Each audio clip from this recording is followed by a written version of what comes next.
చేయాలనుకొని చేయకపోయినా సరే ఎలాగో అలా ఎవరో ఒకరు ఉపకారం చేసేసారనుకోండి, కథంచిత్ కృతేన ఉపకారేణ తుష్యతి, చాలా సంతోషపడిపోతాడు.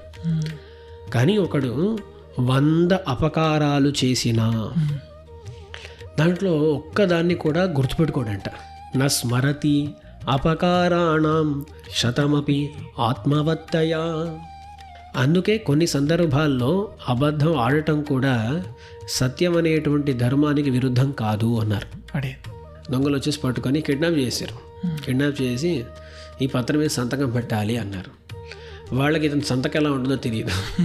ఇతను ఏదోలా సంతకం పెట్టేసేసరికి వదిలేశారు అన్నమాట వాళ్ళు.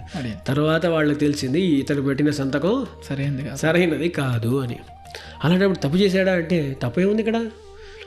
ధర్మజ్ఞులు అందరూ చారిత్రయుక్తులై ఉండాలి అని అవసరం లేదన్నమాట. కొన్నిసార్లు ధర్మం తెలుసుంటుంది కానీ సరైన నడవడిక ఉండదన్నమాట. చూస్తూ ఉంటాం.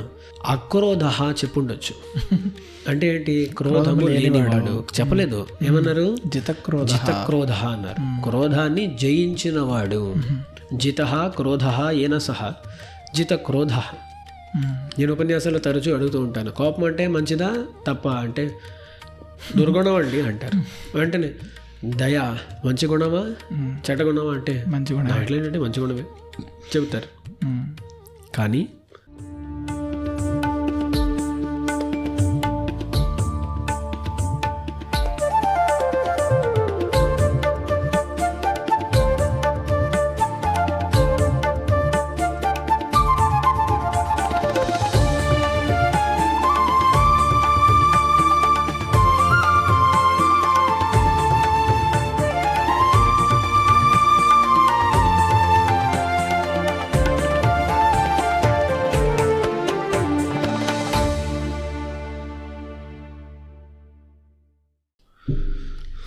నమస్కారం. భక్తామృతం ప్రేక్షకులందరికీ స్వాగతం, సుస్వాగతం. భద్రాచల రామదాస స్వామివారు అంతా రామమయం ఈ జగమంతా రామమయం అని ఒక కీర్తనని విరచించారు. అందులో రాముని యొక్క వైభవాన్ని అత్యద్భుతంగా కీర్తిస్తారు మన రామదాస స్వామివారు. జగమంతా నిండిన ఆ జగన్నాథుడి యొక్క లీలలను అంటే శ్రీమద్ రామాయణాన్ని వినడానికి మనందరం సిద్ధంగా ఉన్నాము అనేది దాసుని యొక్క అభిప్రాయము. చూసేటువంటి ప్రేక్షకులందరూ కూడా ఇదే అభిప్రాయంతో ఉన్నారు అని దాసుడు పరిపూర్ణంగా నమ్ముతూ, మనం ఇది రామాయణంలో 2వ ఎపిసోడ్. ఈ ఎపిసోడ్లో ముందు గత ఎపిసోడ్లో చెప్పినటువంటి ఆఖరి అంశమైనటువంటి ఒక ప్రశ్న గురించిన సమాధానాన్ని మనందరం కూడా తెలుసుకోబోతున్నాం. దానికి మనందరం కూడా ఇప్పుడు స్వామివారిని ఆహ్వానిస్తూ, స్వామి అడియేన్ రామానుజదాస. గత చర్చలో స్వామి ఒక ప్రశ్నతోనే పూర్తయింది స్వామి. దాని యొక్క జవాబుని మీ యొక్క మాటల ద్వారానే వినాలని ఆశపడుతున్నాం. అవునండి. మన వాల్మీకి మహర్షి నారద మహర్షిని చూసి అడిగేటువంటి ప్రశ్నతో చివరి ఎపిసోడ్ని మనం పూర్తి చేసుకున్నాం. శ్రీరామాయణ ప్రారంభం ఈ ప్రశ్నతోనే అవుతోంది అనే విషయాన్ని మనం చూసాం. ఈ విషయాన్ని చెప్పడానికి ముందు ఒక మాట మన ప్రేక్షకులకు చెప్పాలి అని మనసులో తోచింది. ఆ విషయాన్ని ముందుగా చెప్పేస్తాను. వేదవేద్యే పరే పుంసి జాతే దశరథాత్మజే వేదః ప్రాచేతసాదాసీత్ సాక్షాద్ రామాయణాత్మనా అని ఒక ప్రసిద్ధమైన శ్లోకం. వేదవేద్యుడైన పరమపురుషుడు రామునిగా దశరథాత్మజునిగా అవతరిస్తే ఆ రామునితో పాటు వేదం కూడా అవతరించిందంట. వేదవేద్యే పరే పుంసి జాతే దశరథాత్మజే వేదః ప్రాచేతసాదాసీత్ సాక్షాద్ రామాయణాత్మన. వేదముల చేత ప్రతిపాదింపబడే భగవంతుడు అవతరించాడు, కిందికి దిగి వచ్చాడు. అవతారం అనే మాటకు కిందికి దిగి రావటము అని అర్థం అన్నమాట. సంస్కృతంలో ఎవరు పైనుంచి ఇలా వస్తున్నారనుకోండి, కిం కరోతి అని అడిగితే అవతరతి అంటారు. కిందికి వస్తున్నాడని అర్థం. ఇప్పుడు భగవంతుడు కిందికి వస్తున్నాడంటే పైలోకాల్లో నుంచి కిందికి వస్తున్నాడు అన్నట్టు అర్థం చేసుకోవచ్చు. అది మాత్రం కాకుండా తన స్థాయిని కొంచెం తక్కువ చేసుకుంటూ భగవంతుడు వస్తున్నాడు అన్నమాట. మనలాగా మారి వస్తున్నాడు కదా, అందుకని తన పరత్వాన్ని కప్పిపెట్టుకొని తను ఒక మనుష్యుడిలాగా ఇక్కడ వస్తున్నాడు. తన స్థాయిని తక్కువ చేసుకొని వస్తున్నాడు కాబట్టి అవతారము అని అంటారు. అలా భగవంతుడు శ్రీమన్నారాయణుడు పరమపురుషుడు దాశరథిగా అవతరిస్తే వేదం చూసిందంట, నా ప్రతిపాద్యుడు అవతరించాడు, అప్పుడు నేను కూడా అవతరించాలి కదా అని వేదం కాస్త రామాయణముగా అవతరించిందంట. అవతరించేటప్పుడు చూసింది వేదం ఎవరి నుంచి రావటం మంచిది, ఎవరు దానికి తగిన వ్యక్తి అని చూసినప్పుడు వాల్మీకి మహర్షి కనబడ్డారంట. ఈ వాల్మీకి మహర్షి ద్వారా మనం బయటికి రావటమే యుక్తము అని వేదము ప్రాచేతసుడు అనేటువంటి వాల్మీకి నుంచి వెలువడింది అంటారండి. అంటే అర్థం ఏంటి? వేదము రామాయణంగా వచ్చిందంటే వేద తాత్పర్యము రామాయణ తాత్పర్యము ఒకటే. క్రిందటి ఎపిసోడ్లో కూడా చూసాము, కానీ ఈ శ్లోకాన్ని చెప్పి తీరాలి కాబట్టి చెప్పాను అన్నమాట. అలాంటి వాల్మీకి మహర్షి, ఆ వాల్మీకి మహర్షి అడిగినటువంటి ప్రశ్న. మరొక విషయం, నేను వాల్మీకి గురించి కూడా చెబుతాను అన్నాను, మరీ విస్తృతంగా కాకపోయినా సంక్షేపంగా చెప్పేస్తానండి. వాల్మీకి అనేటువంటి పేరు చాలా ప్రసిద్ధము. అది కాకుండా ప్రాచేతస అనేటువంటి పేరు కూడా ఉన్నది. అది కాకుండా కొన్ని చోట్ల భార్గవ అనేటువంటి పేరు కూడా ఉందన్నమాట. అందుకని వాల్మీకి ఎవరు అంటే భృగు మహర్షి పుత్రుడు అంటారు. భృగు మహర్షి పుత్రుడు భార్గవుడు వాల్మీకి. మరి వాల్మీకి అనే పేరు ఎందుకు వచ్చింది అంటే వారు తపస్సు చేయటం ప్రారంభించారు. ఎటువంటి తపస్సు అంటే ఘోరమైన తపస్సు. తపస్సు చేస్తూ చేస్తూ ఆ తపస్సులో నిమగ్నమైపోయారు వారు. అప్పుడు ఏమైందంటే వారి మీద ఒక పుట్ట ఏర్పడిందంట. పాము పుట్టను వల్మీకము అంటారు సంస్కృతంలో. పాము పుట్ట ఏర్పడిందంటే అంత నిశ్చలంగా ఉంటూ వారు తపస్సులో మునిగిపోయారు. ఆ సందర్భంలో ఏమైందంటే ఆ తపస్సు నుంచి వారు బయటపడే సందర్భంలో వరుణుడు పెద్ద వర్షాన్ని కురిపించగా అప్పుడు ఆ పుట్ట కరిగి దాంట్లో నుంచి బయటికి వచ్చారు మన వాల్మీకి. అలా రావటం చేత వారికి వాల్మీకి అని ప్రాచేతస అనేటువంటి పేర్లు కలిగాయి. వల్మీకంలో నుంచి వచ్చారు, పుట్టకు వల్మీకము అని పేరు సంస్కృతంలో, దాంట్లో నుంచి వచ్చారు కాబట్టి వాల్మీకి అనేటువంటి పేరు. ప్రచేతాహ అని వరుణునికి పేరు అన్నమాట. ప్రచేత వరుణఃపాశీ అమరకోశంలో వస్తుంది. ప్రచేతాహ అనేది వరుణుడి పేరు, ప్రచేతస్ శబ్ద. ఆ వరుణుడి వల్ల పుట్టినవారు, అందుకని ప్రాచేతస అనేటువంటి పేర్లు కూడా కలిగాయి. సో వాల్మీకి ఎంత గొప్ప మహర్షి అనే విషయం వారి పేర్లలో నుంచి మనం తెలుసుకోవచ్చును. అంత గొప్ప వ్యక్తి వారు, అందుకే తపస్వీ అన్నారన్నమాట. మొదటి శ్లోకంలో తపస్వాధ్యాయ నిరతం తపస్వీ వాగ్విదాంబరం నారదం పరిపప్రచ్ఛ వాల్మీకి మునిపుంగమని వాల్మీకి విశేషణం ఇస్తూ తపస్వీ అన్నారు. ఈ విశేషణం ఇచ్చింది ఎవరో అదో విచారం ఉంది, చివరికి చెప్తాను నేను. సో ఇలా వారు ప్రశ్న అడిగారండి, నారదుణ్ణి ప్రశ్న అడిగారు. ప్రశ్న ఏంటి? కోన్వస్మిన్ సాంప్రతం లోకే, ఓ పెద్ద లిస్ట్ ఇచ్చారు. గుణవాన్ వీర్యవాన్ అని ప్రారంభించి 16 గుణాలను చెప్పి ఇటువంటి గుణములు కల వ్యక్తి ఎవరు? ఇదే ప్రశ్న. వెంటనే శ్రీమన్నారాయణుడు చెప్పేయచ్చు అన్నమాట జవాబు. కానీ అలా చెప్పనివ్వకుండా ఏమన్నారు? అస్మిన్ లోకే, కోన్వస్మిన్ సాంప్రతం లోకే, అస్మిన్ లోకే, ఈ లోకంలో ఉండాలి అన్నారు. సరే, ఈ లోకంలో ముందు అవతరించిన వాళ్ళు నరసింహుడు ఇలాంటి వాళ్ళు ఉన్నారు కదా, అలాంటి వాళ్ళ పేరు చెబుతారేమో అని సాంప్రతం అన్నారు. సాంప్రతం అంటే ఇప్పుడు అని అర్థం. అప్పుడు ఈ లోకంలో ఇప్పుడు ఇలాంటి గుణములు కలవాడు ఎవరు అని ప్రశ్నించారు. ఇక్కడ ఆచార్యులు ఏమంటారంటే, ఇలా ప్రశ్నించటానికి వెనక ఉండేటువంటి తాత్పర్యం ఏంటి అంటే పరమపురుష జిజ్ఞాస. పరమపురుషుడు ఎవరు అని తెలుసుకోవటం కోసమే ఇలా ప్రశ్న అడిగారు అని పెద్దలు చెబుతూ ఉంటారు. ఎందుకంటే ఇన్ని గుణాలు కలవాడు పరమాత్మే ఉంటాడనమాట. అందుకని భగవంతుడు ఇప్పుడు ఎక్కడ ఎలా ఉన్నాడు అనే విషయాన్ని తెలుసుకోవటం కోసమే ప్రశ్నించారు అని అంటారు. సరే, ఇలా అడిగారా? ఈ లోకంలో ఇప్పుడు ఎవరు ఉన్నారు? పెద్ద లిస్ట్ ఇచ్చారండి. మొదటి గుణం ఏంటి? కోన్వస్మిన్ సాంప్రతం లోకే గుణవాన్. గుణములు కలవాడు. ఇది సాధారణమైన అర్థం అండి. కానీ మన శివైష్ణవ సంప్రదాయంలో ఏమంటారంటే ఇకపై ఎన్నో గుణములు చెప్పబోతున్నారు. కశ్చ వీర్యవాన్ ధర్మజ్ఞశ్చ కృతజ్ఞశ్చ సత్యవాక్య దృఢవ్రత అని. ఇన్ని గుణాలు చెప్పినప్పుడే అతను గుణవాన్ అనేది అర్థమైపోయింది. అలాంటప్పుడు విడిగా గుణవాన్ అని ఎందుకు చెప్పాలి? అప్పుడు దానికి అర్థం లేదు కదా. అందుకని ఏమన్నారంటే గుణము అంటే ఇక్కడ ఒక విశేష గుణం చెప్పబడుతోంది. అదేంటి అంటే భగవంతుని యొక్క సౌశీల్యము అనేటువంటి గుణం అంటారు. భగవంతునికి ఎన్నో గుణాలు ఉన్నాయి. దాంట్లో చాలా ప్రధానమైనది ఏంటంటే సౌశీల్యము అంటారు. సౌశీల్యం అంటే ఏంటి? మహతో మందై సహ నీరంధ్రేణ సంశ్లేష స్వభావత్వం సౌశీల్యం అని అంటారు. ఒక పెద్ద మనిషి ఉన్నాడు. ఆ పెద్ద మనిషి నలుగురితో కలిసి మెలిగాడు అనుకోండి, దాన్ని సౌశీల్యము అంటారు. మహతః పెద్దవాడు, మందై సహ నీచులతో పాటు సంశ్లేషించుట కలిసిపోవుట, దాన్ని సౌశీల్యము అంటారండి. ఇప్పుడు అక్కడక్కడ ఎన్నికలు జరుగుతున్నాయి.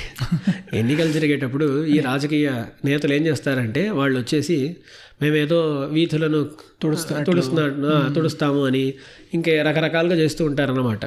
అలాంటప్పుడు ఫోటోలు తీస్తారా? వాళ్ళు మీలో ఒకరే మేము కూడా అని చూపించటం కోసం ఇలాంటి కార్యాలు చేస్తూ ఉంటారు, నాటకాలు ఆడుతూ ఉంటారు. కానీ అక్కడ కూడా వాళ్ళు వీళ్ళతో కలిసిపోయినా సరే మీరు ఫోటో చూస్తే తేడా కనిపిస్తుంది అన్నమాట. పక్కన ఉండే వాళ్ళకి అతనికి తేడా కనిపిస్తుంది. కానీ భగవంతుడు భక్తులతో కలిసి మెలిగేటప్పుడు ఆ తేడా కనిపించదంట.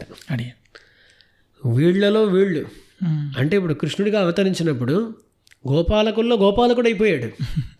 అసలు కృష్ణుడిని విడిగా చూడలేమన్నమాట. అలాగే అవతారం చేసేటప్పుడు భగవంతుడు సౌశీల్యాన్ని వెల్లడిస్తాడండి.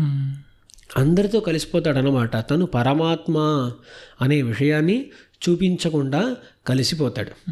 సౌశీల్యానికి ఒక దృష్టాంతం చెబుతూ ఉంటారు. ఇప్పుడు నీళ్లు ఉన్నాయి, నీటిలో కలిపేశారనుకోండి, ఏం తేడా ఉండదు. ఇప్పుడు కొన్నిసార్లు నీటిలో నూనెను కలిపారనుకోండి, నీటిపైన నూనె ఒక విడిగా కనబడుతుంది అన్నమాట కదా. కావాలంటే విడదీయచ్చు కొంచెం జాగ్రత్తగా చేస్తే. కానీ ఇప్పుడు యమునా జలం ఉంది, గంగా జలం ఉంది, రెండింటినీ కలిపేశాం. నాకు గంగాజలం విడిగా కావాలి, యమునా జలం విడిగా కావాలని ఎవరైనా అడిగితే దాన్ని విడదీయగలుగుతామా? లేదు. అలాగే భగవంతుడు నీటితో నీరు కలిసేట్లుగా కలిసిపోతాడంట. అదే భగవంతుని యొక్క సౌశీల్యం అనేటువంటి గుణము అంటారు. ఇప్పుడు ఆ గుణమే ఇక్కడ చెప్పబడుతోంది అని మన ఆచార్యుల యొక్క అభిప్రాయం అన్నమాట. ఎందుకంటే ఇక్కడ గుణముల యొక్క ఒక లిస్ట్, ఆ లిస్ట్లో మొదటిది కూడా ఒక గుణమై ఉండాలి. ఆ గుణం ఏంటి అంటే సౌశీల్యం అనేటువంటి గుణము అన్నారు. మరి దానికి గుణము అనేటువంటి పేరు ఎలా వచ్చింది అంటే గుణ్యతే ఇది గుణ, ఆవర్త్యతే ఇది గుణ. మనం కూడా గుణితాలు అంటాం. గుణితం అంటే ఏంటి? మల్టిప్లికేషన్. గుణితం అంటారా? గుణితం అంటారు. ఆ గుణం అనే మాటకు అది కూడా అర్థం అన్నమాట. దేన్ని మళ్ళీ మళ్ళీ ఆలోచిస్తూ ఉంటారో భక్తులు దాన్ని మల్టిప్లై చేస్తూ ఉంటారన్నమాట. సౌశీల్యం అనే గుణాన్ని ఒకసారి ఆలోచించి వదిలేస్తారా అంటే వదలరు, మళ్ళీ మళ్ళీ దాన్ని ఆలోచిస్తూనే ఉంటారన్నమాట. అందుకని గుణ్యతే ఇది గుణ, మళ్ళీ మళ్ళీ అనుసంధింపబడేది గుణము. సాధారణ గుణం కాదు, ఇది ఒక విశేష గుణము. ఏది అంటే సౌశీల్యము అని మన పెద్దల నిర్వాహం అన్నమాట. స్తోత్రరత్నంలో వశీవదాన్యో గుణవాన్ రుజుశుచి మృదుర్దయాలుర్మధురస్థిరస్సమః కృతీకృతజ్ఞస్త్వమసి స్వభావతః సమస్త కళ్యాణ గుణామృతో దధిః. భగవంతుని యొక్క గుణగణాలను వర్ణిస్తూ వశీ వదాన్యః గుణవాన్ రుజుః శుచిః చెబుతూ వస్తున్నారన్నమాట. గుణములన్నిటినీ చెబుతూ వస్తూ ఉండగా మధ్యలో గుణవాన్ అన్నారు. ఇన్ని గుణాలు చెబితే గుణవాన్ అని తెలియదా? మరి గుణవాన్ అంటే అర్థం ఏంటి అంటే ఇలాగే చూపిస్తారన్నమాట. వాల్మీకిని అనుసరించి యామునాచార్యులు స్తోత్రరత్నంలో అలా శ్లోకాన్ని రచించారంటారు. అందుకని గుణవాన్ అనే మాటకు సౌశీల్యం అని అర్థం అండి. కోన్వస్మిన్ సాంప్రతంలోకే గుణవాన్.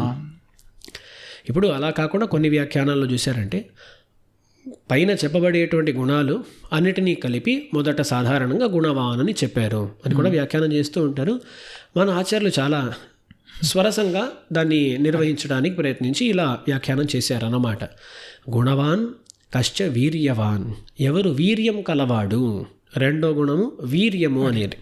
ఈ వీర్యం అనే మాటకు ఎన్నో అర్థాలు ఉన్నాయండి.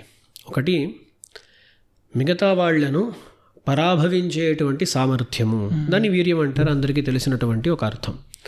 అలా కాకుండా మన పెద్దలు వీర్యం అనే దానికి మరొక అర్థం కూడా చెబుతూ ఉంటారు అన్నమాట.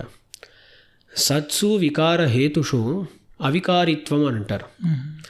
ఇప్పుడు మనకు ఒక వికారం ఏర్పడటానికైనా కారణాలు ఉన్నప్పుడు వికారం ఏర్పడకుండా ఉండటం.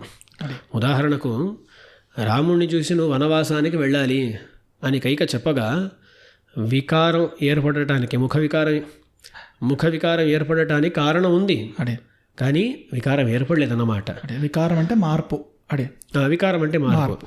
అది మన భాషలో ఏమైందంటే వికారం అంటే అది నెగటివ్ లాగా అయిపోయింది అనమాట కదా. తమిళంలోనూ అలాగే తెలుగులోనూ అలా అయిపోయింది అనమాట. అలా కాదు, వికారం అంటే ఒక మార్పు. అవును, సరిగా మీరు చెప్పారు.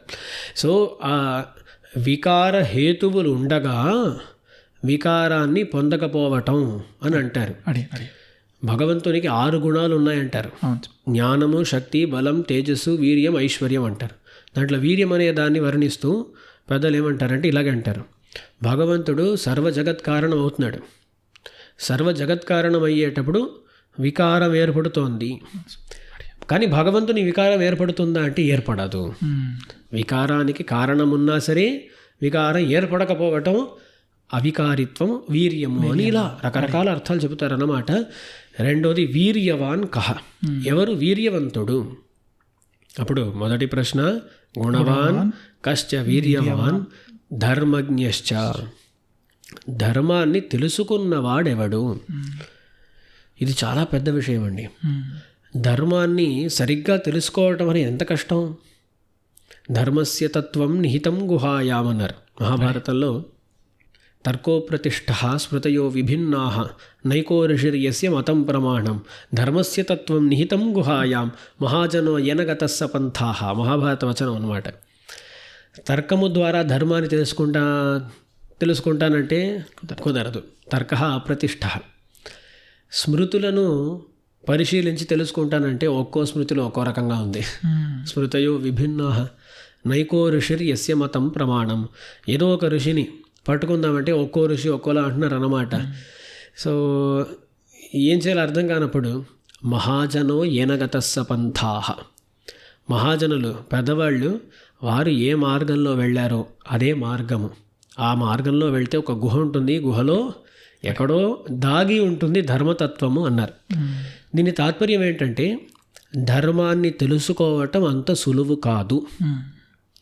నేనే ఏదో శాస్త్రాలను పరిశీలించి అలా ధర్మాన్ని తెలుసుకుంటాను అనుకోవటం యుక్తం కాదు.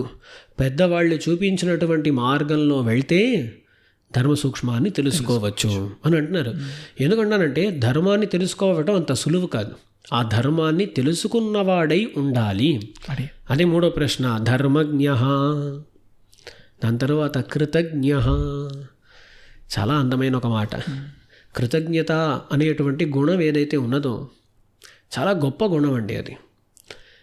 ఎప్పుడు ఆనందాన్ని మనం కలిగి ఉండాలంటే దానికి కృతజ్ఞత ఉండాలంటాను నేను. ఆంగ్లంలో గ్రాటిట్యూడ్ అంటారు. మన దగ్గర ఏదో లేదు అనుకున్నప్పుడే దుఃఖం కలుగుతుంది. కానీ కృతజ్ఞతతో ఉండామంటే మన దగ్గర ఉన్నదానితో మనం సరిపెట్టుకొని కృతజ్ఞతతో ఉండామంటే అదే ఆనందం. అంటే మన దగ్గర లేని దాని గురించే మనం ఎప్పుడు ఆలోచిస్తూ ఉంటాం అన్నమాట. ఎవరినో చూసి వాడి దగ్గర కారు ఉంది, నా దగ్గర కారు లేదేంటి, మన దగ్గర కారు ఉన్నా వాడి దగ్గర మెర్సిడీస్ ఉంది, నాకు మెర్సిడీస్ లేదేంటి, ఇంకేవేవో ఇలాంటి వాళ్ళతో కంపేర్ చేసుకోవటం, అది లేదు అనుకోవటం. మనకు ఏది లేదో దాని గురించి మనం ఎక్కువగా ఆలోచించామంటే దుఃఖమే ఏర్పడుతుంది.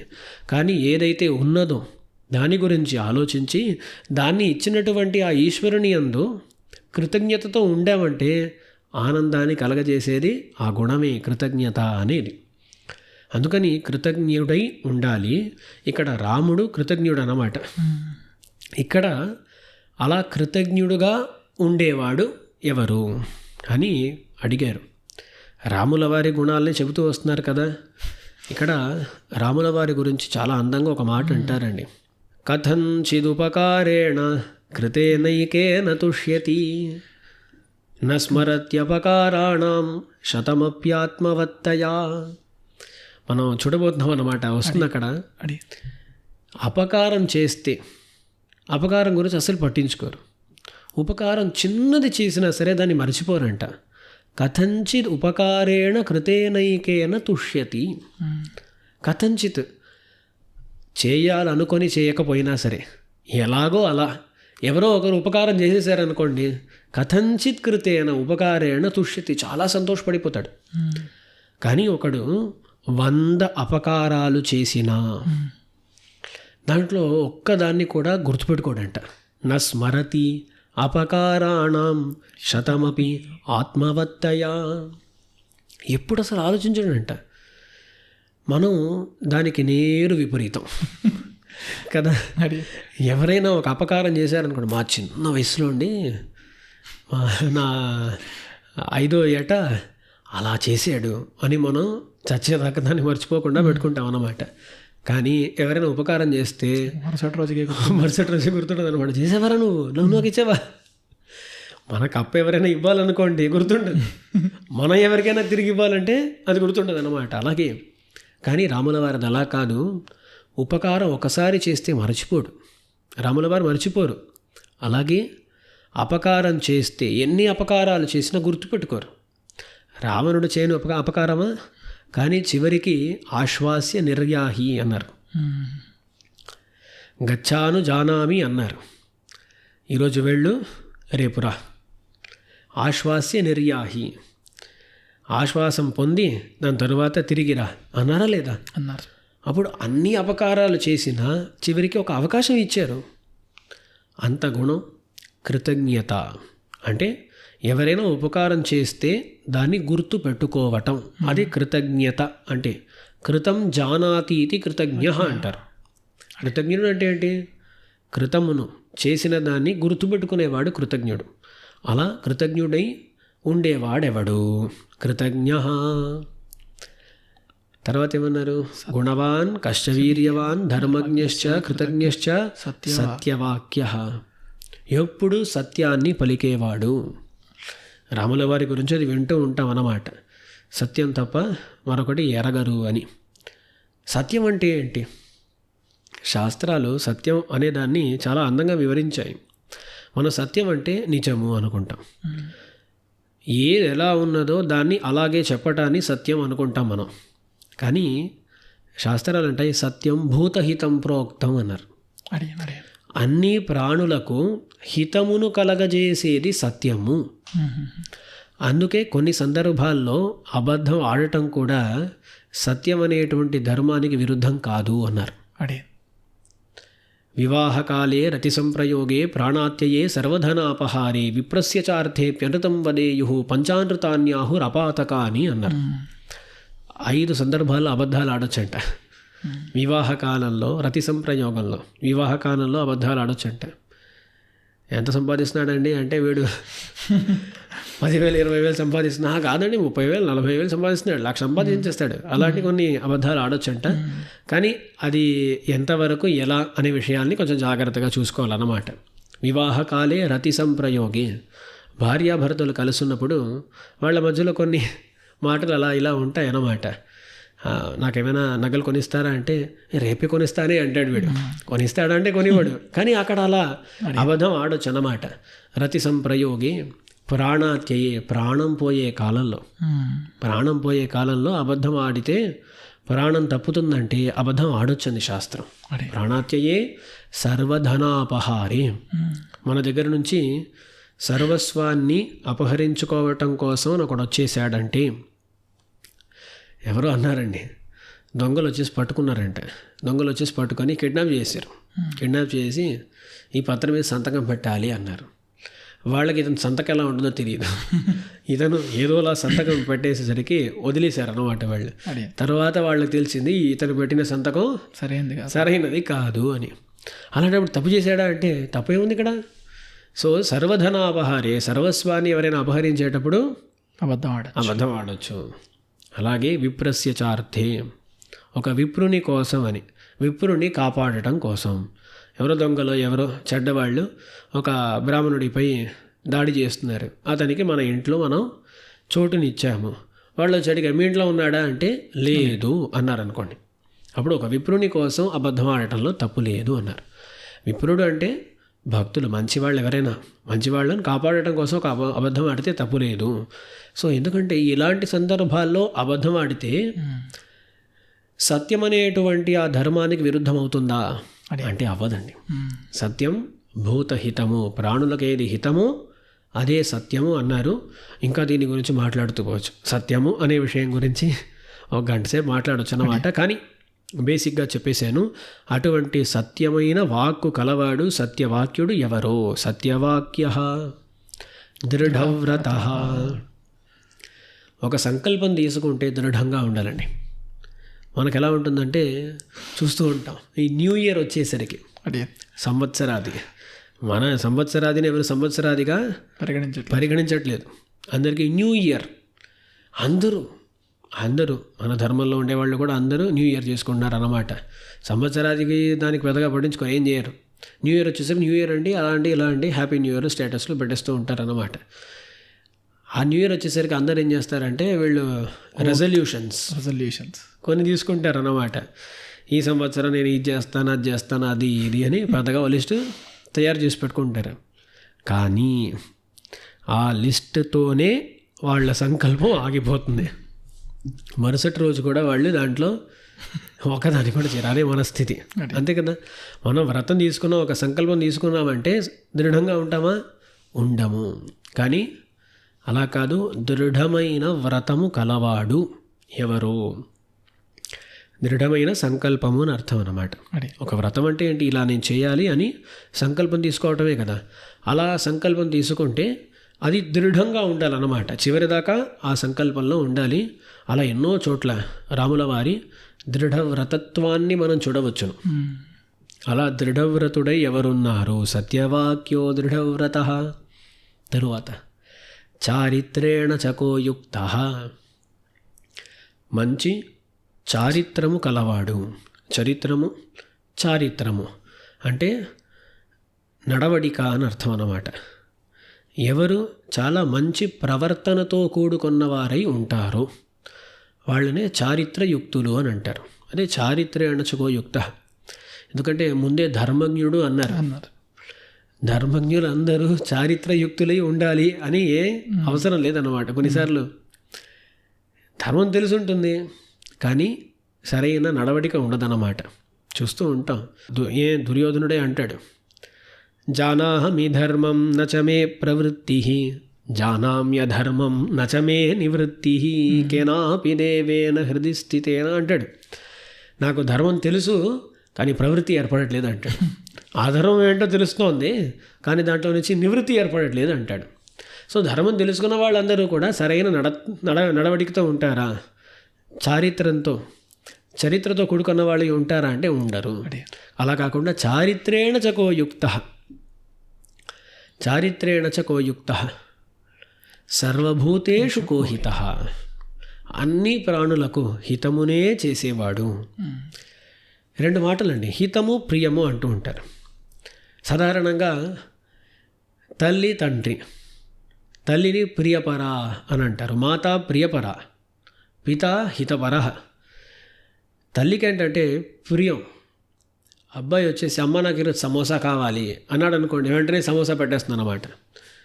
తండ్రి అలా ఇప్పుడు అతనికి ప్రియం ఏంటో చూసి చేయడం అన్నమాట. ఇప్పుడు కొన్నిసార్లు ఏమవుతుందంటే నేను వెళ్ళి క్రికెట్ ఆడాలి అని అబ్బాయి అడుగుతాడు. అమ్మ ఏమంటుంది, అయ్యో పాపం ఎన్నో రోజులు వాడు ఆడుకొని వెళ్ళరా అంటుంది. నాన్న అయితే అలా ఒప్పుకోడు అన్నమాట.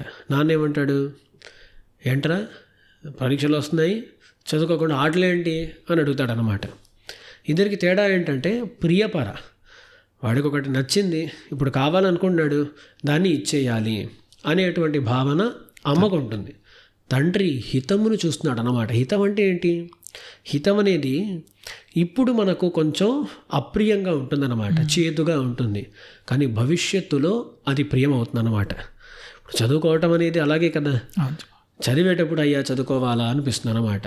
కానీ 10 ఏళ్ల తరువాత ఆ చదువు దాని యొక్క ఫలితాన్ని ఇస్తుంది.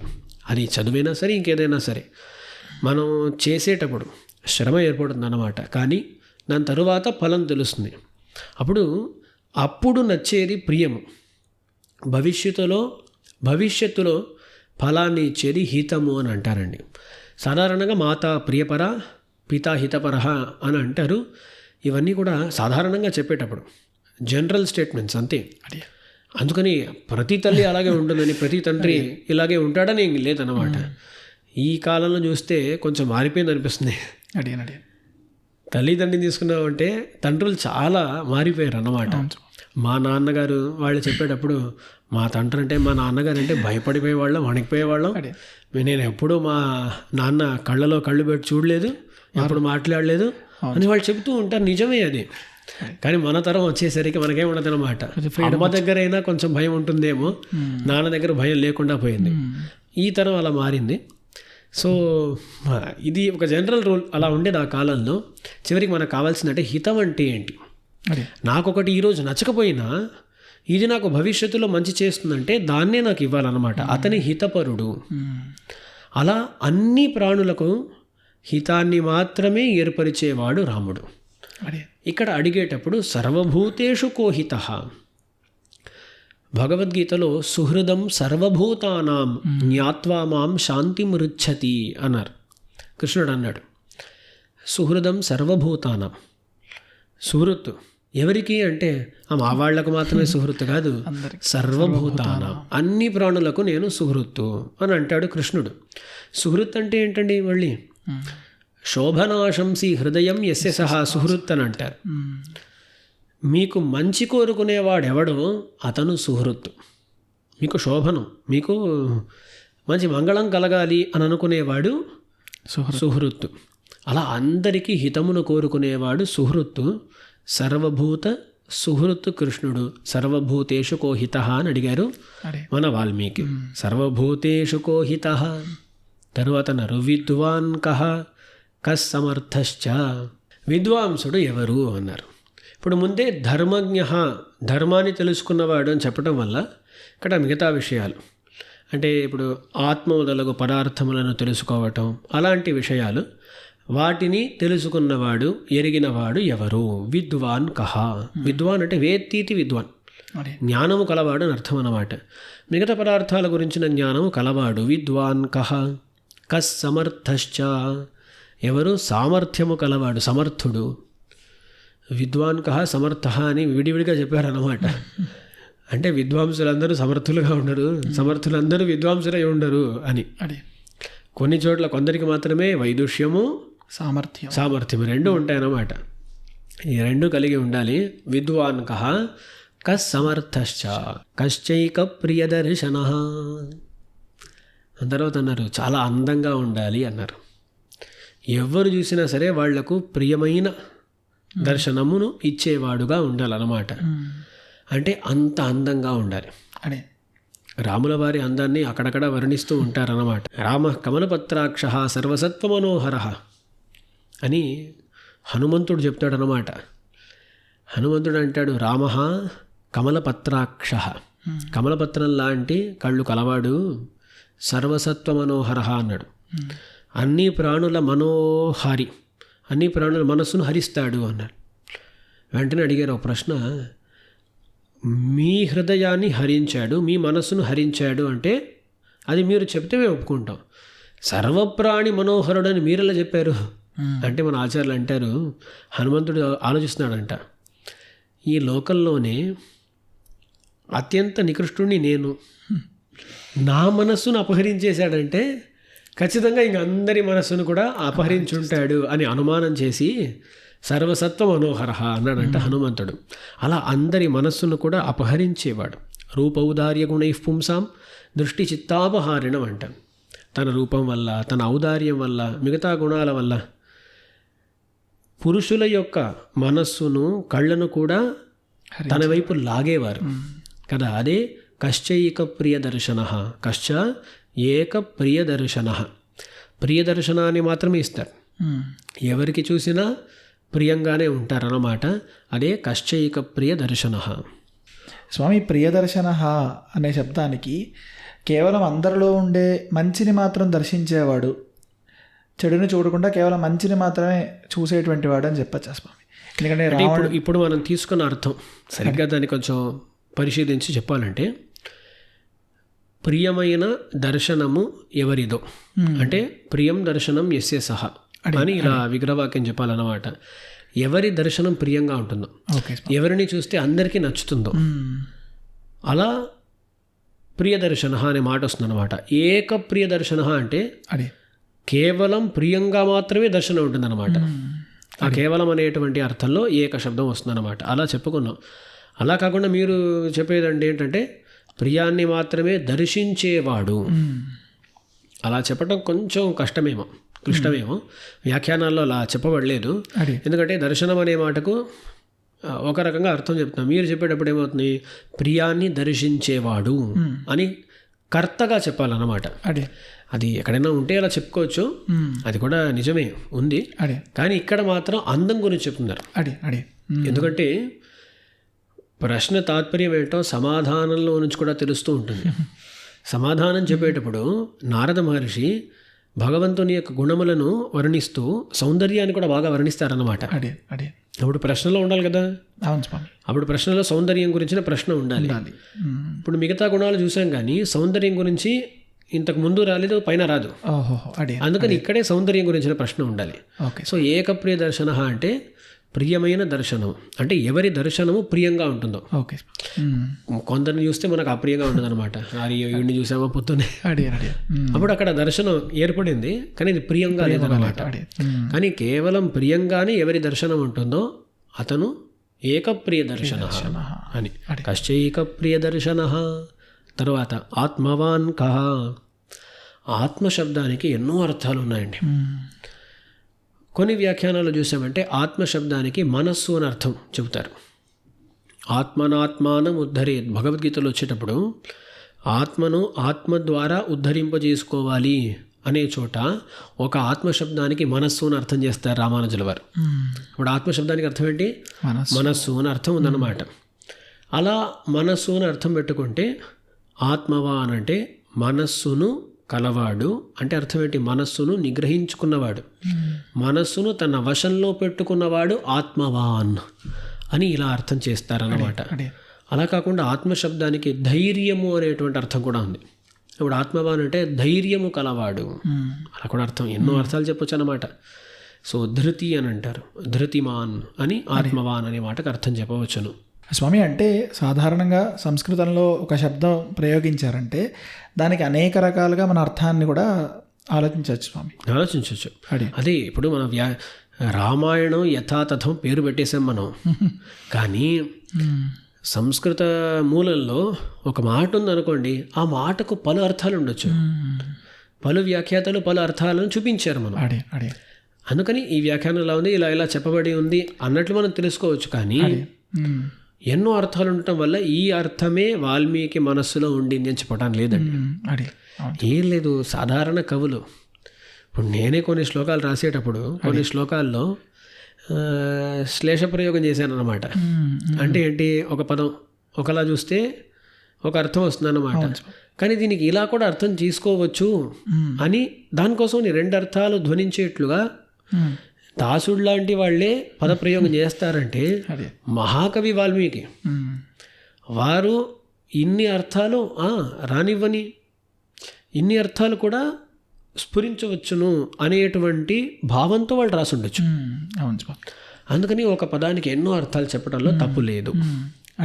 అందుకని ఆత్మవాన్ కహ జితక్రోధ, చాలా అందమైన మాట అండి ఇది. అక్రోధ చెప్పుండొచ్చు. అంటే ఏంటి, క్రోధము లేనివాడు చెప్పలేదు, ఏమన్నారు, జితక్రోధ అన్నారు. క్రోధాన్ని జయించినవాడు. జిత క్రోధ ఏన సహ జితక్రోధ అంటే అర్థం ఏంటి, ఎప్పుడు కావాలో అప్పుడు కోపం మనతో ఉండాలి. ఎన్నో చోట్ల రామాయణంలో వస్తుందన్నమాట. క్రోధమాహారయ తీవ్రం, తీవ్రమైన కోపాన్ని తెచ్చుకున్నారు అని వస్తుంది. ఇప్పుడు క్రోధాన్ని జయించుట అంటే అర్థం ఏంటి, కోపం మనం ఎదుట నిల్చొని ఏదో బాణాలు పట్టుకోనో గదలు పట్టుకోనో యుద్ధం చేస్తామో అది కాదు. ఒకరిని మనం జయించామంటే వారు మన వశంలో ఉన్నారని అర్థం అండి. అంతే కదా. సాధారణంగా ఏమవుతుందంటే కోపానికి మనం వశపడతాం అన్నమాట. అవుతూ ఉంటుంది. కొన్నిసార్లు గొడవల్లో కోపం వచ్చేసి ఏవేవో వాగుతాం. చేయరాని పనులను చేసేస్తాం అన్నమాట. తర్వాత ఏదో కోపంలో చేసాను, ఏదో కోపంలో చెప్పేశాను అంటాం మనం. అక్కడ కోపానికి మనం వశపడ్డాము. కోపం మన వశంలో లేదు కదా. జితక్రోధ అంటే కోపాన్ని తన వశంలో పెట్టుకునేవాడు అర్థం. ఎప్పుడు కోప్పడాలో అప్పుడు రమ్మంటే కోపం రావాలి. చాలా అయిపోయింది, పని అయిపోయింది, రాక్షసుల్ని చంపేశాం, ఇకపై కోపం ఎందుకు, వదలాలంటే వదిలేస్తారు. మనం అలా కాదు, మన కోపం వచ్చిందనుకోండి 2 రోజులు 3 రోజులు ఉంటుంది అన్నమాట, తర్వాతే తగ్గుతుంది అది. అలా కాదు, రాముల వారి కంట్రోల్లో ఉంది కాబట్టి అనుకున్నప్పుడు కోపం వస్తుంది, వద్దనుకున్న వెంటనే కోపం వెళ్ళిపోతుంది అన్నమాట. అదే జితక్రోధత్వము, అక్రోధత్వం కాదు, జితక్రోధత్వం. అందుకని కోపం అంటేనే తప్పు అనుకుంటారండి. నేను ఉపన్యాసాలు తరచూ అడుగుతూ ఉంటాను, కోపం అంటే మంచిదా తప్ప అంటే దుర్గుణం అండి అంటారు. వెంటనే దయ మంచి గుణమా చెడ్డ గుణమా అంటే మంచి గుణం, ఎట్లేంటంటే మంచి గుణమే చెబుతారు. కానీ ఎక్కడ చూపించాలో అక్కడ కోపాన్ని చూపించకపోతే అది తప్పు. చూపించవలసిన చోట కోపాన్ని చూపించడం మంచిది. అలాగే దయ కూడా ఎక్కడ చూపించరాదో అక్కడ చూపించటం తప్పే. ఎక్కడ చూపించాలో అక్కడ చూపించకపోవడం తప్పే మళ్ళీ. సో దయ అనేది ఎక్కడ చూపించాలో అక్కడ చూపించాలి, ఎక్కడ చూపించకూడదో అక్కడ చూపించకూడదు. అప్పుడు కోపానికి దయకి ఏ వ్యత్యాసం ఉంది? ఏం లేదన్నమాట. అంటే దయ అంటే మంచిది, కోపం అంటే చెడ్డది అని మనం అనుకుంటున్నాం. అలా కాదు, ఎక్కడ చూపించాలో అక్కడ చూపిస్తే కోపం కూడా మంచిదే, దయ కూడా అలాంటిదే. అంతే కదా. ఏ లేదు, ప్రభుత్వం ఉంది, ఒక ఉగ్రవాదిని పట్టుకున్నారు, వాడి మీద దయ చూపించి వదిలేస్తే మన కోపం వస్తుందా లేదా? వస్తుంది. అదేంటంటే ప్రభుత్వం ఇలా చేయవచ్చునా? రేపు అపరాధం చేసే వాళ్ళందరినీ ఇలాగే మన్నిస్తే సమాజం ఏమవుతుంది అడుగుతామా లేదా? మనం శిక్షించాలి స్వామి, శిక్షించాల్సింది. అప్పుడు ఆ శిక్షించేటువంటి పదవిలో ఉన్నవాళ్ళు నిష్కారణంగా కృప చూపిస్తే, కరుణ చూపిస్తే దాన్ని గుణము అని ఎవరు చెప్పరు. అలాగే ఇప్పుడు ఉగ్రవాది ఉన్నాడు, ఉగ్రవాది మీద మన భారతీయ సైనికుడు కోపంతో కాల్చి చంపేశాడంటే అక్కడ కోపం చూపించింది తప్పండి అని అంటంలో అర్థం లేదు. అక్కడ కోపం చూపించాలి. మన కోపం రాలేదేంటి? పాకిస్తాన్ నుంచి వాళ్ళు దాడులు చేస్తూ ఉంటే మన కోపం రాదేంటి? అక్కడ కోపం రావాలి. కోపం మంచిదే, అక్కడ కోపడకుండా ఉంటేనే అక్కడ తప్పు. అలాగే ఉగ్రవాదుల పైన కారుణ్యాన్ని చూపిస్తే తప్పు, పరిస్థితికి అనుగుణంగా. సో క్రోధం అంటే దోషము, దయ అంటే గుణము ఏం కాదు. క్రోధం అనేది ఎక్కడ చూపించాలో అక్కడ చూపిస్తే అది కూడా గుణమే. అందుకని రాముల వారు కోపాన్ని పూర్తిగా విడిచిపెట్టిన వారు కాదు. ఎప్పుడు కావాలో అప్పుడు కోపాన్ని తీసుకునేవారు, స్వీకరించేవారు. తమిళంలో కోపం అనేటువంటి విషయం మీద 1 గంట సేపు వీడియో చూసుంటారు. అలా జితక్రోధ అంటే కోపాన్ని తన వశంలో ఉంచుకునేవారు అని అర్థం అన్నమాట. జితక్రోధ ద్యుతిమాన్. వారి శరీరాన్ని చూస్తే దాంట్లోంచి కాంతి వస్తూ ఉంటుందంట. అటువంటి కాంతి కలవారు, దేహకాంతి కలవారు ద్యుతిమాన్. కోనసూయక అనసూయ. అసూయ అనే మాటకు ఒకటి ఈర్ష్య, మనం చెబుతూ ఉంటాం కదా అసూయ అని. అంటే ఇతరులకు ఒక మంచి కలిగినప్పుడు, వాళ్ళకేదో శ్రేయస్సు కలిగేటప్పుడు దాన్ని చూసి ఓర్వలేకపోవడం, సహించుకోలేకపోవటం, దాన్ని ఈర్ష్య అసూయ అంటాం మనం. అదొకటి ఉందా? అది కాకుండా గుణే దోషారోప అని అంటారండి. ఒకరి దగ్గర గుణం ఉన్నది, ఆ గుణాన్నే మనం దోషముగా భావించామనుకోండి, దాన్ని కూడా అసూయ అని అంటూ ఉంటారు మన శాస్త్రాలు. అమరకోశంలో కూడా అసూయ అనే మాటకు అర్థం ఏంటంటే గుణే దోషారోప అన్నట్లుగానే వస్తుందన్నమాట. గుణే దోషత్వ బుద్ధి అంటారు. ఉదాహరణ చెప్పాలంటే కొందరు మంచి ఔదార్యం కలవారే ఉంటారు. ఎవరు అడిగినా వెంటనే వాళ్ళు ఏది అడిగితే అది ఇచ్చేస్తారన్నమాట. ఇప్పుడు అది గుణమా కాదా అంటే అందరికీ ఉపకారం చేస్తున్నారు కాబట్టి గుణమే అని అనుకోవాలి మనం. కానీ కొందరేమంటారు, వాడికి ఏం లెక్కలు ఉండవేముండవు, అందరికి ఇచ్చేస్తూ ఉంటాడు అని ఆ ఔదార్యాన్నే దోషంగా చూపిస్తారన్నమాట. అప్పుడు గుణాన్ని దోషముగా చూడటం, దాన్ని కూడా అసూయ అంటారండి. ఇప్పుడు భగవంతుడు ఎలాంటి వాడంటే అసూయ లేనివాడు. అంటే ఇతరులకు ఒక శ్రేయస్సు కలిగితే, వాళ్ళకేదో జరిగితే అయ్యో వాళ్ళకి జరిగిందా అని ఓర్వలేకపోవటం, అది ఉండదు అన్నమాట. సాధారణంగా మన పదవి ఒకటి ఉంది. మన పదవిని ఎవరో లాక్కుంటారు అనుకుంటే మనకు అయ్యో అని భయం వేస్తుంది అనమాట. వచ్చేస్తాడేమో, లాగేసుకుంటాడేమో అని. భగవంతుడికి అలాంటి భయమే ఉండదు. ఏం భయం ఉంటుంది? ఏం ఉండదు అనమాట. అందుకని అసహనం అనేది ఉండదన్నమాట. ఒకరు తనలాగా అయిపోతాడు, తన సాధర్మ్యాన్ని పొందుతాడంటే భగవంతుడు చాలా సంతోషపడతాడనమాట. భగవద్గీతలో మమ సాధర్మ్యమాగతాః, అందరూ కూడా మోక్షాన్ని పొందితే భగవంతునికి సధర్మ అంటే భగవంతునికి సమాన స్వభావములను కలవారై అయిపోతూ ఉంటారనమాట. పరమసామ్యాపత్తి అంటారు. సామ్యమును పొందుతారనమాట. సో అక్కడికి వెళ్తే భగవంతునిలాగే భగవంతుడు మనకు ఒక స్థితిని ఏర్పరుస్తాడనమాట. అంటే ఏంటి? మనకు అలాంటి స్థితి ఏర్పడితే భగవంతుడు సహించుకోలేకపోవటం అనేది ఉండదు. అందుకే మనకు ఆ భాగ్యాన్ని కలగజేస్తున్నాడు అనమాట భగవంతుడు. సో మన సంప్రదాయంలో అంటే ఏ స్వభావాల్లో సామ్యం ఉంటుంది, ఏ స్వభావాల్లో వైషమ్యం ఉంటుంది అనే విషయాన్ని మన పెద్దవాళ్ళు చూపించారు. అది మరొక సందర్భానికి పట్టుకోవాలి. సో ఇక్కడ విషయం ఏంటంటే ఇతరులకు మంచి కలిగితే సంతోషిస్తాడన్నమాట. అటువంటి మహాగుణము. దీంట్లో ఇంకా చాలా అందంగా కూడా ఒక మాట అంటారు. మనం ఏం చూసాము? గుణమును దోషముగా చూడుట, దాన్ని అసూయ అన్నాం. ఇప్పుడు దానికి విపరీతమైన గుణం ఏంటి అంటే అనసూయ. అంటే ఏంటి? దోషములను కూడా గుణంగా చూడుట. దాన్నే వాత్సల్యము అని అంటారు. మనలో ఉండే దోషాలను కూడా గుణముగా భావించి భగవంతుడు అప్పుడప్పుడు స్వీకరిస్తూ ఉంటాడండి. మనం భగవంతుని వైపు శరణాగతి అనేటువంటి భావనతో వెళ్ళేటప్పుడు ఏమంటున్నా, అయ్యా భగవంతుడా, నా దగ్గర ఏం లేదయ్యా, నేనేం చేయగలుగుతాను, నువ్వే చూసుకోవాలి, నీ కృపతో నన్ను కాపాడాలి అని వెళ్ళేటప్పుడు మనలో ఉండేటువంటి దోషాలను చూసి అయ్యో పాపం ఇన్ని దోషాలు ఉన్నాయి, వీడిని ఎవరు కాపాడతారు అని భగవంతుడు కాపాడాడంటే అక్కడ దోషాలు ఏమయ్యాయి, గుణమయ్యాయి అన్నమాట. ఒక అబ్బాయి 100కు 90 మార్కులు పొందుతాడు, సరేనా?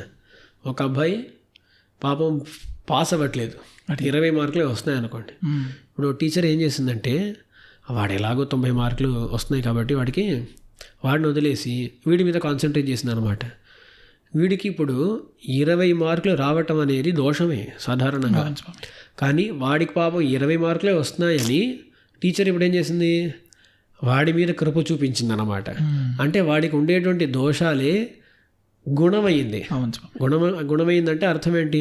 వాడికి ఆ టీచర్ యొక్క దృష్టి తనపై పడటానికి కారణమైంది ఆ దోషమే.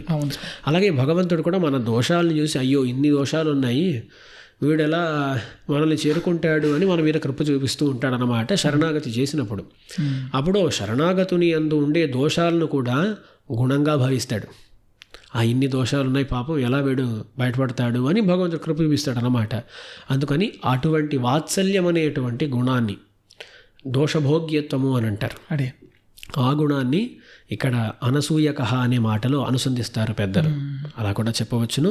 సో అసూయ లేనివాడు అనేదానికి ఇన్ని రకాలుగా అర్థాలు చెప్పవచ్చు. కోనసూయక ఆత్మవాన్ కహ జితక్రోధ ద్యుతిమాన్ కోనసూయక. అయిపోయింది. 15 అయ్యాయా? కస్య బిభ్యతి దేవాశ్చ జాతరోషస్య సంయుగే. ముందే చెప్పాను అన్నమాట, కోపాన్ని వశంలో పెట్టుకున్నాడు అని. అందుకని అప్పుడప్పుడు కోపం వస్తుంది. కోపం లేనివాడు కాదు. జితక్రోధ, ఇక్కడ జాతరోష, ఎవరికి రోషం కోపం వస్తే, జాత అంటే ఏర్పడింది, కోపం ఏర్పడితే, దేవాశ్చ దేవతలు కూడా బిభ్యతి భయపడిపోతారన్నమాట. దేవతలు కూడా భయపడిపోతారు. బిభ్యతి అంటే బహువచనం అది. దేవతలు ఎవరు కోప్పడితే అతనితో సంయుగే యుద్ధంలో భయపడిపోతారు. అటువంటి పరాక్రమశాలి. దేవతలు కూడా కోపం వచ్చేసిందంటే అయ్యా మేమా ఇతనితో యుద్ధం చేయటమా అని భయపడిపోయేట్లు పరాక్రమశాలిగా ఉండాలి అని ఓ పెద్ద లిస్ట్ ఇచ్చారండి. 16 గుణాలు అయ్యాయి ఇప్పుడు. గుణవాన్ కశ్చ వీర్యవాన్ ధర్మజ్ఞశ్చ కృతజ్ఞశ్చ సత్యవాక్యః దృఢవ్రతః చారిత్రేణ చకో యుక్తః సర్వభూతేషు కోహితః విద్వాన్ కః కస్సమర్థశ్చ కశ్చైకప్రియదర్శనః ఆత్మవాన్ కః జితక్రోధః ద్యుతిమాన్ కోనసూయకః కస్య బిభ్యతి దేవాశ్చ జాతరోషస్య సంయుగే. ఇలా 16 గుణాలు చెప్పి ఈ 16 గుణములు గల ఆ ఉత్తముడు ఎవరు? ఇంకెవరు?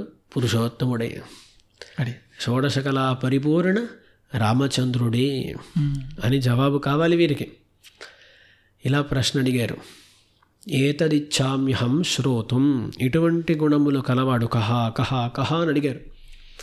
ఎవరు ఎవరు అని అడిగి ఈ విషయాన్ని తెలుసుకోవటంలో నాకు చాలా కౌతూహలం ఉన్నది. ఏతదిచ్ఛామ్యహం శ్రోతుం పరం కౌతూహలం హిమే. దాంట్లో అన్నారన్నమాట, మహర్షే త్వం సమర్థోసి జ్ఞాతుమేవం విధం నరం. ఒక శిష్యుడికి ఉండాల్సిన గుణం ఏంటంటే కౌతూహలం ఉండాలండి. వినాలి వినాలి అనేటువంటి కుతూహలం ఉంటేనే చెప్పేవాళ్ళకు కూడా శ్రద్ధ ఎక్కువ అవుతుంది. కొన్నిసార్లు మనం కాలక్షేపం చెబుతూ ఉంటే ఎదుటి వాళ్ళు అలా నిద్రపోతూ ఉంటారన్నమాట. ఏమనంటే బ్రహ్మానుభవం అంటారు. బ్రహ్మానుభవే, శాస్త్రాలు అదే చెప్తున్నాయి అన్నమాట. కాలక్షేపాలు కొన్నిసార్లు కొందరు వచ్చి నిద్రపోతూ ఉంటారు. నేను ఒకసారి వాళ్ళని అడిగేశాను, ఇలా నిద్రపోవడానికి మీరు ఇంట్లో నిద్రపోవచ్చు కదా అన్నాను. వాళ్ళు అన్నారు, స్వామి ఇంట్లో అయితే నిద్ర రాదు, అక్కడ సీరియల్ చూస్తూ ఉంటాం మేము, కానీ ఇక్కడ వస్తే నిద్ర వస్తుంది. అక్కడ సీరియల్ చూడటానికి ఇక్కడ వచ్చి నిద్రపోవటమే మేలని వచ్చాము అన్నారు. సరే అలాగైనా వస్తే సరే, ఒక గంటలో 10 నిమిషాలు విన్నా సరే ఏదో మంచి జరుగుతుంది కదా అని వదిలేసామన్నమాట. సరే అలా నిద్రపోవడం కాదు, కౌతూహలం ఉండాలన్నమాట. ఒక విద్యార్థి అంటే ఎలా ఉండాలి అంటే అగ్నిలాగా ఉండాలి అంటారు. అగ్నిర్ మానవకః. అగ్ని అంటే ఏంటి? ఎంత వేసినా తింటూ పోతుంది అన్నమాట. అగ్నికి ఒక పేరు అనలహ అని పేరు. ఆలం అంటే చాలు అని అర్థం. అనలహ, ఆలం అని చెప్పడు. అగ్నిలో ఏమైనా వేస్తే వెళ్ళిపోతుంది అంతే, దాన్ని భస్మం చేస్తాడు. ఇంకేమైనా వేస్తే భస్మం చేస్తూనే పోతాడనమాట, ఆరగిస్తూ ఉంటాడు అగ్ని. అందుకని అనలహ అగ్ని, అగ్నికి పేరు అనలహ అని. అలాగే విద్యార్థులు కూడా ఉండాలి. ఎన్ని పాఠాలు చెప్పినా ఇంకా చెప్పండి, ఇంకా చెప్పండి, ఇంకా ఇవ్వండి, ఇంకా ఇవ్వండి అనేటువంటి కౌతూహలంతో ఉండాలి. మీరు అదే కౌతూహలంలో ఉన్నారన్నమాట. మరొకటి ఇక్కడ ఒక విషయం తెలుస్తోందండి. శాస్త్రం ఏమంటుందంటే ఒక విషయాన్ని చెప్పేటప్పుడు అడగకుండా చెప్పకండి అని అంటుంది. నా పృష్ట కస్యచిత్ బ్రూయాత్ అని అంటుంది శాస్త్రం. నా అపృష్ట. పృష్ట అంటే అడగబడినవాడు, అపృష్ట అంటే నన్ను ఎవరు అడగలేదనుకోండి, అడగబడని వాడను నేను. అలాంటప్పుడు ఎవరు అడగనప్పుడు న బ్రూయాత్ మాట్లాడకూడదండి. ఈ కాలం అలా కాదు, ప్రతి దానికి ఒక కమెంట్ పెట్టేయాలన్నమాట. మంచి విషయం అయితే మాట్లాడండి, తప్పేం లేదు. కానీ అడ్వైజులు ఉపదేశాలు చేసేటప్పుడు అడిగితే చెప్పండి, అడగనప్పుడు అనవసరంగా చెప్పాల్సిన అవసరం లేదు. దాని విలువ ఉండదు స్వామి, విలువ ఉండదు. అందుకే ఉంటుంది శాస్త్రం నా పృష్ట కస్యచిత్ బ్రూయాత్, వాళ్ళు అడగనప్పుడు చెప్పకు అంటుంది. ఇక్కడ వాల్మీకి అడిగారు కాబట్టి నారద మహర్షి చెప్పబోతున్నారు అన్నమాట. ఇప్పుడు మీరు అడగొచ్చు అన్నమాట, మన ప్రేక్షకులు అడగొచ్చు, మేము అడిగామా మీరు ఎందుకు రామాయణం పెడుతున్నారు అని అంటే, మీరు విని తీరాలని మేము చెప్పలేదు కదా, పెడుతున్నాము. ఎవరికి ఇంట్రెస్ట్ ఉన్నదో వాళ్ళు చూస్తారన్నమాట. సరే, నా పృష్ట కస్యచిత్ బ్రూయాత్ అనేటువంటి శాస్త్రార్థం కూడా ఇక్కడ వెల్లడించబడుతోంది. మీరు అడిగారు, మీకు చెప్తున్నాను అని కూడా అనుకోవచ్చు. నాలాంటి వాడు చాలామంది అడిగారు స్వామి. అవును, అడిగారు. రామాయణం చెప్పాలని చాలామంది అడిగారు, నన్ను కూడా వివిధ భాషల్లో అడిగారు. తెలుగులో మాత్రం ఇప్పుడు జరుగుతుంది. ఆ భాగ్యం తెలుగులోనే కలిగింది స్వామి. సో ఇది విషయం అన్నమాట. సో అడిగేశారు. ఇలాంటి ఒక నరుణ్ణి, మనుష్యుణ్ణి జ్ఞాతం తెలుసుకోవటానికి మీరు మాత్రమే సమర్థులు. వారికి త్రైలోక్యంలో జరిగేటువంటి విషయాలన్నీ కూడా తెలుసు. త్రికాల జ్ఞానులు కాబట్టి అన్ని కాలాల్లో ఉండే విషయాలన్నీ కూడా తెలుసు కాబట్టి వారిని చూసి మీరే చెప్పాలి అని అన్నారు. స్వామి ఇంతసేపు జరిగిందంతా ఒక ప్రశ్న మాత్రమేనా స్వామి? అవును అవును, ఒక ప్రశ్న, పెద్ద ప్రశ్న అడిగారు వారు. 16 గుణాలను చెప్పి ఇటువంటి గుణములు కలవారు ఈ కాలంలో ఈ చోట ఎవరు ఉన్నారు, ఈ విషయం తెలుసుకోవడానికి మీరు మాత్రమే సమర్థులు కాబట్టి మిమ్మల్ని అడుగుతున్నాను అంత చెప్పారు. దానికి నారదుడు ఇంకా జవాబు ఇవ్వాలన్నమాట, సమాధానం ఇవ్వాలి. అప్పుడు చాలా అందమైన ఒక మాట వస్తుందన్నమాట. బహవో దుర్లభాశ్చైవ ఏ త్వయా కీర్తితా గుణాః మునే వక్ష్యామ్యహం బుద్ధ్వా తైర్యుక్త శ్రూయతాం నరః. నారద మహర్షి చాలా సంతోషపడ్డారు. ఇలాంటి ప్రశ్న ఎవరు అడిగింది లేదు, మీరు అడిగారు కదా అని ప్రహృష్టో వాక్యం అబ్రవీత్. చాలా సంతోషపడి ఈ మాట అన్నారు. ఏమన్నారు? అయా మీరు చాలా గుణాలను చెప్పారు. బహవః దుర్లభాశ్చైవ, అనేక గుణాలు అడిగారు. అది దుర్లభమైన గుణములు. ఈ గుణాలన్నీ కూడా ఒక్కొక్క దాన్ని తీసుకుంటే ఎవరిలో అయినా వీటిని కనిపెట్టడం అనేది చాలా కష్టమే, అంత సులభంగా దొరకదన్నమాట. అటువంటి గుణాలు అడిగారు. ఎన్నో గుణాలు అడిగారు, దొరకని గుణాలు అడిగారు. ఈ గుణాలతో కూడుకున్న ఒక వ్యక్తి గురించి చెప్పాలన్నారు. బహవో దుర్లభాశ్చైవ ఏత్వయా కీర్తితా గుణాః, మీచే కీర్తింపబడిన గుణాలు ఇటువంటివి. మునే వక్ష్యామ్యహం బుద్ధ్వా, ఓ మునే వక్ష్యామి చెప్తాను అహం బుద్ధ్వా, నేను తెలుసుకొని చెబుతాను. తైర్యుక్త నరః శ్రూయతాం, అటువంటి గుణములు కలవాడైన ఆ నరుని గురించి శ్రూయతాం వినండి. కర్మని ప్రయోగం చేశారు ఇక్కడ, నరః శ్రూయతాం అని. ఇప్పుడు ఇక్కడ మన ఆచార్యులు చాలా అందంగా ఒక విషయం చెప్తారు. ఆ శ్లోకాన్ని మాత్రం చూస్తే ఎలా అనిపిస్తుంది, మీరు చెప్పిన గుణాలు దుర్లభమైన గుణాలు ఒకచోట ఉంటుందా కొంచెం తెలుసుకొని ఆలోచించి చెప్పాలి అన్నట్లు నారద మహర్షి చెప్పినట్లు అనిపిస్తుంది అన్నమాట. బుద్ధ్వా అంటే తెలుసుకొని చెబుతాను అన్నట్లు తోచుతుంది. కానీ మన ఆచార్యులు ఉన్నారు, నారద మహర్షికి ఒక క్షణంలో జవాబు చెప్పడం రాదేంటి? బాగొచ్చు, వారికి తెలియదేంటి? రామచంద్రమూర్తిని చెప్పడానికి తెలీదా? తెలుసు. మరి బుద్ధ్వా అంటున్నారేంటి అంటే భగవంతుని యొక్క గుణములను ఇలా చెప్పేసరికి నారద మహర్షి శిథిలగాత్రులైపోయారంట. భక్తుల యొక్క స్వభావం ఎలా ఉంటుంది? భగవంతుని యొక్క గుణములను వినేసరికి వీళ్ళ మనస్సు కరిగిపోతుంది, శరీరం శిథిలమైపోతుంది, ఏం చేయాలో అర్థం కాదు. అటువంటి స్థితిని చేరుకుంటారు. కాబట్టి వీరు ఇలా గుణములను చెబుతూ ఉండగా రామచంద్రమూర్తి స్మృతిపథాన్ని ఆరోహించి వీరి మనస్సును అలా కరిగింపజేసేసరికి ఏం చేయాలో అర్థం కాక ఒక క్షణం అలా ఉండిపోయారు అన్నమాట. విమనా బభూవ అన్నట్లుగా వీరికి ఏం చేయాలో తోచకుండా ఒకలాంటి మోహదశను చేరుకున్నారు. అందుకని అన్నారు, ఆగయ్యా నువ్వు కొంచెం నేను సర్ది చెప్పుకొని తదారు చెప్తాను ఉండు అన్నట్లుగా నారద మహర్షి జవాబిస్తున్నారు అన్నమాట. అంటే ఆ గుణములను అనుసంధించే వాళ్ళు ఇలా అయిపోతారన్నమాట. నమ్మాళ్ళవార్లు షటకోప స్వామి ఒక పాశురంలో అంటారు, భగవంతుడా పాలాళిని కిడక్కుం పండ్బయాం కేటేయుం.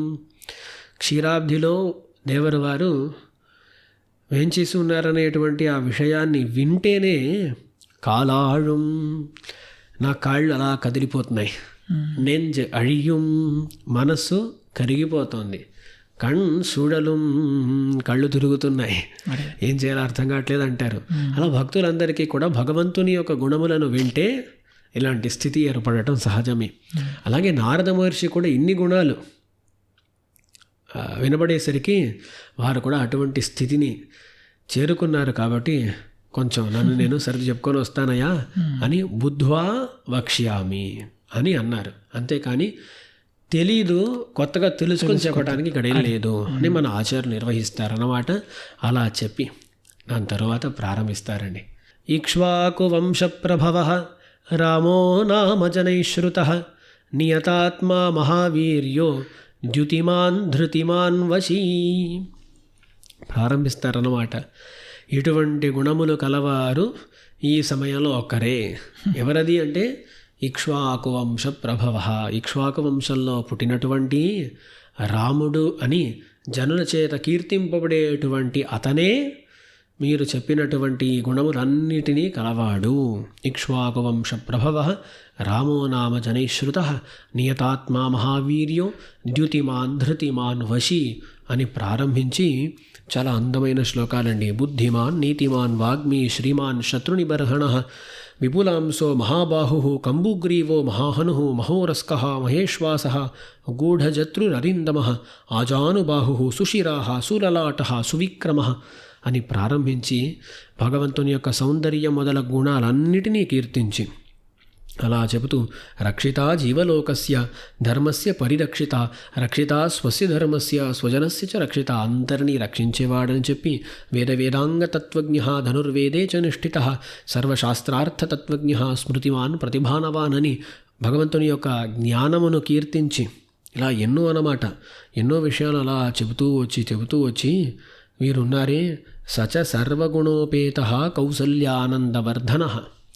అన్ని గుణములు కలవారు, కౌసల్యానందవర్ధనులు, సముద్రైవ గాంభీర్యే ధైర్యేణ హిమవానివ విష్ణునా సదృశో వీర్యే సోమవత్ ప్రియదర్శన కాలాగ్ని సదృశ క్రోధే క్షమయా పృథివీ సమః ధనదేన సమస్త్యాగే సత్యే ధర్మైవాపర అని ఎన్నో దృష్టాంతాలు చెప్పారన్నమాట. ఒక్కో గుణానికి ఒక్కొక్కరిని పట్టుకురావాల్సి ఉంటుంది.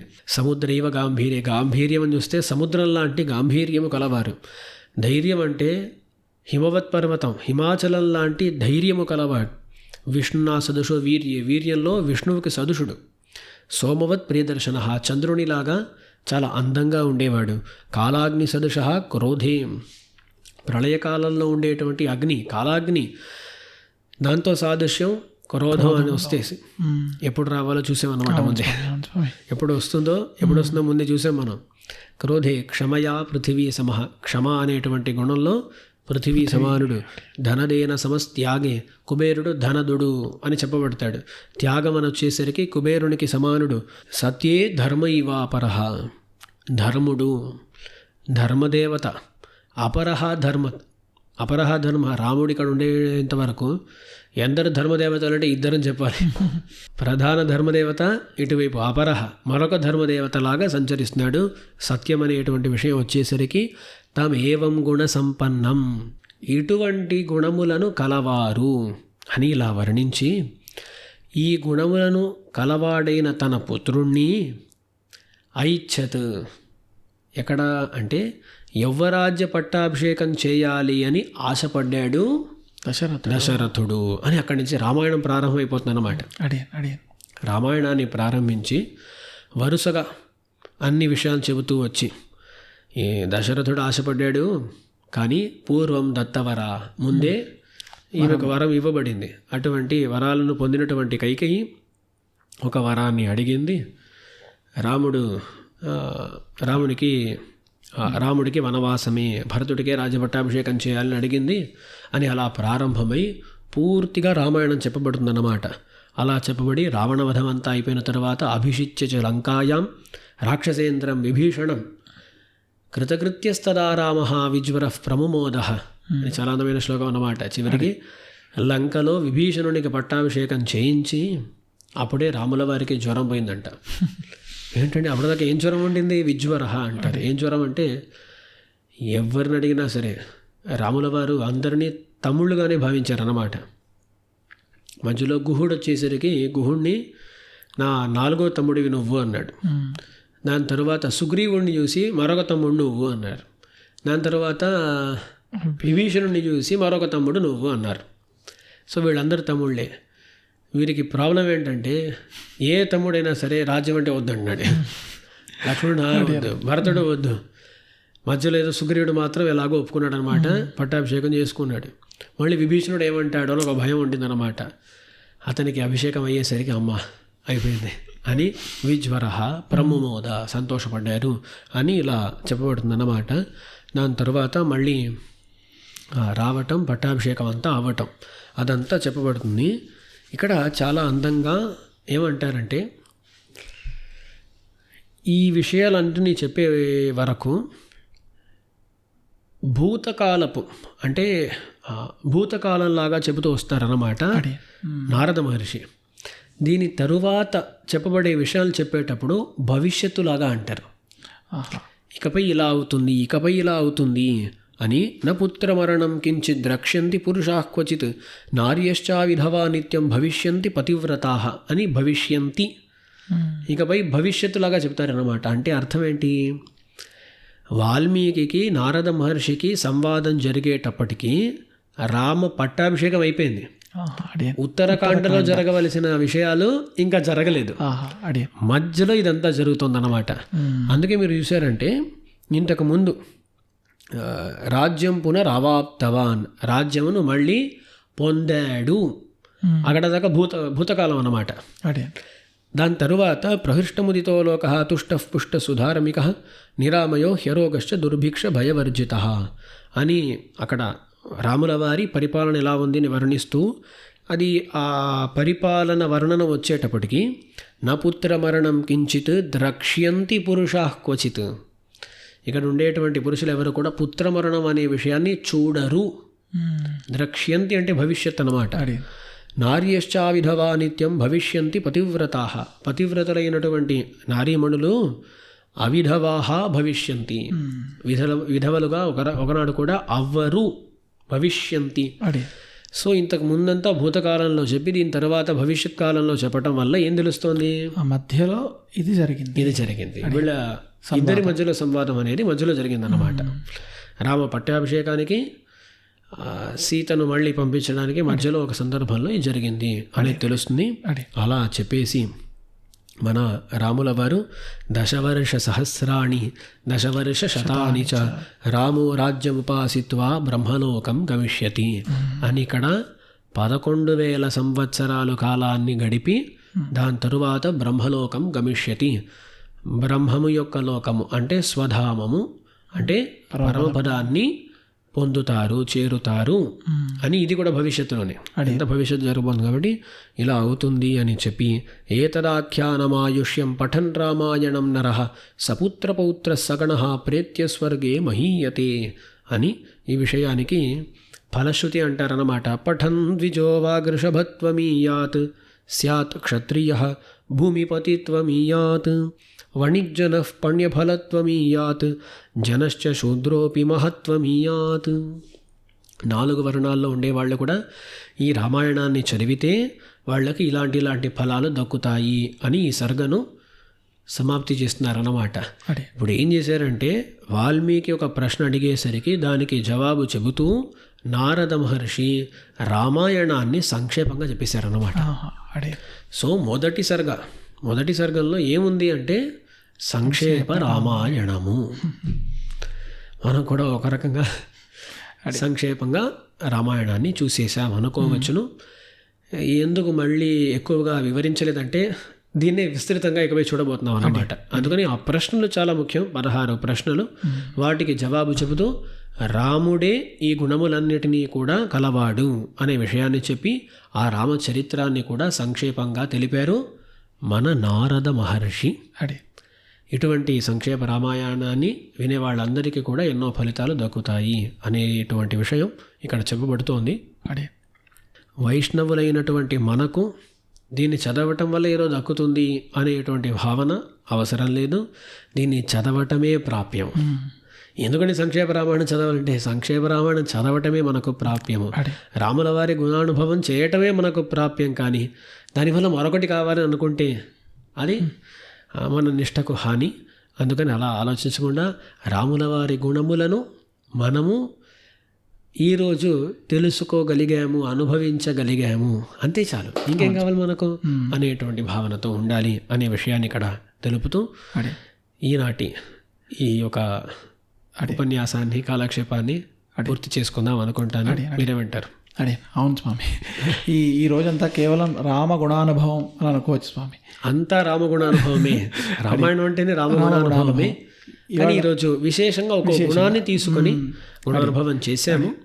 కొన్ని చోట్ల ఆ గుణములు ఎలా రాముని అందు ఉన్నాయని కూడా చూసాము. కొన్ని గుణముల గురించి వచ్చేటప్పుడు ఆ గుణం అంటే ఏంటి అసలు అనే విషయం గురించి కూడా మనం చూసాము. సరే అండి. ప్రేక్షకులందరికీ కూడా ఒక విజ్ఞప్తి. ఈ అత్యద్భుతమైన ఈ ప్రవచన యజ్ఞంలో అందరూ కూడా మీకు ఎటువంటి సందేహములు ఉన్నా కూడా కింద కామెంట్ సెక్షన్లో తెలియజేయాలి.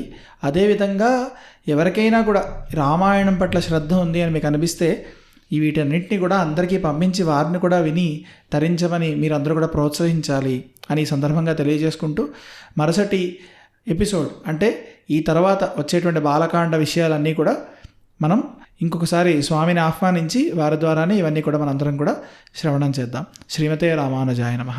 అడియేన్ రామానుజదాసన్ స్వామి. అడియన్ రామానుజ. ఈ వీడియోని వీక్షించిన మీ అందరికీ నా యొక్క ధన్యవాదాలను తెలియజేసుకుంటున్నాను. సనాతన ధర్మం గురించి, ముఖ్యంగా శ్రీ వైష్ణవ సంప్రదాయం గురించి అందరికీ తెలియాలి, లోకంలో వీటి యొక్క గొప్పతనం ఏంటో అందరూ తెలుసుకునేలా చేయాలి అనే సదుద్దేశంతో ఈ ఛానల్ ప్రారంభించడం జరిగింది. ఒక్కొక్క వీడియో మీ ముందుకు రావడానికి వెనుక చాలా పరిశ్రమ దాగి ఉంటుంది. అది వీడియో రికార్డ్ చేయడం దగ్గర నుంచి దాన్ని ఎడిట్ చేయడం, ఆ లైట్స్, ఆ కెమెరా, ఇదంతా కూడా ఎంతో శ్రమ తర్వాత ప్రయత్నంతో కూడుకున్నటువంటి అంశం. ఒక గంట సేపు మీ అందరూ ఎన్నో విషయాలు తెలుసుకున్నా దాని వెనకాల ఒక 30-40 గంటల శ్రమ అనేది దాగి ఉంటుంది. కాబట్టి ఈ మా యొక్క ప్రయత్నానికి ఏ విధంగా సహాయపడాలి అని అనుకున్నా కూడా దానికి కావలసినటువంటి లింక్స్ ఈ వీడియో యొక్క డిస్క్రిప్షన్ బాక్స్లో మీకు ఉంటాయి. అదేవిధంగా కూడా మీ స్క్రీన్ పైన కూడా ఆ డీటెయిల్స్ని మీరు వీక్షించవచ్చును. ధన్యవాదాలు.